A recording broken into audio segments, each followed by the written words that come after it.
কবির ছেলেটা আমার ভাই, আমাদের দুই বোনের একমাত্র আদরের ভাই। আমরা ওকে কি পরিমাণ ভালোবাসি এটা হয়তো কখনো আর তাকে বলাই হবে না, সুযোগ করি।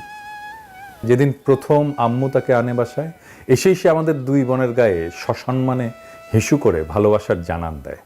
আমাদের ছোট্ট বাবুটাকে আমরা টুনা ডাকতাম, ভালোবাসার ডাক আর কি। ছোট্ট টুনা বড় হয়ে বড় টুনা হইল, কিন্তু টুনাই রয়ে গেল, আমাদের কাছে সৈকত হতে পারলো না। কি রাগ তার! আমাকে বন্ধুদের সামনে টুনা ডাকবে না তো সেবন্তী আপু? 11ই সেপ্টেম্বরে তার 20 বছর হওয়ার কথা ছিল। জন্মদিনের কয়েকদিন আগে থেকেই গান গাওয়া শুরু করত। সেবন্তী আপু, কি কেক বানাবা তুমি? কত হাসি খুশি ছিলাম আমরা, এখন বুকে খালি হাহাকার।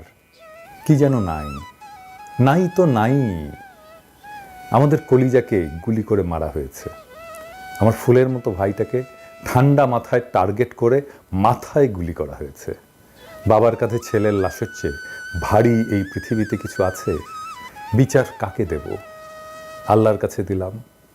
আমার আল্লাহ কখনো কারোর সাথে অবিচার করতে পারে না। হাসরের ময়দানে বিচার করবে আমার আল্লাহ। আমি জানি না আমরা আর কখনো মন খুলে হাসতে পারবো কিনা, ওর পছন্দের কিছু খাইতে পারবো কিনা, কখনো সত্যিকারের ভালো থাকবো কিনা, কিচ্ছু জানি না। শুধু জানি আমার ছোট্ট ভাইটা নির্দোষ। সে ছোট্ট একটা বাচ্চা ছেলে যে বীরের মতো বন্ধুকে বাঁচাতে গিয়েছিল। কারণ এটাই তার পারিবারিক শিক্ষা, যে কাউকে বিপদে দেখলে সাহায্য করতে হয়।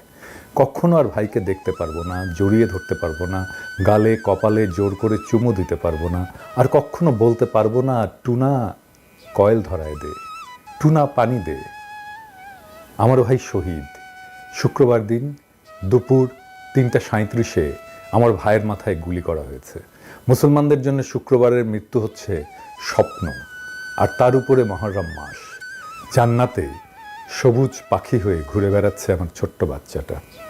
আমরাও অপেক্ষায় আছি কবে পাখির সাথে দেখা হবে আবার। বিশেষ দ্রষ্টব্য, সবাইকে জানাতে চাই আমার ভাই শহীদ, ও নিষ্পাপ। সবাইকে জানাতে চাই সে কখনো কারো ক্ষতি করেনি।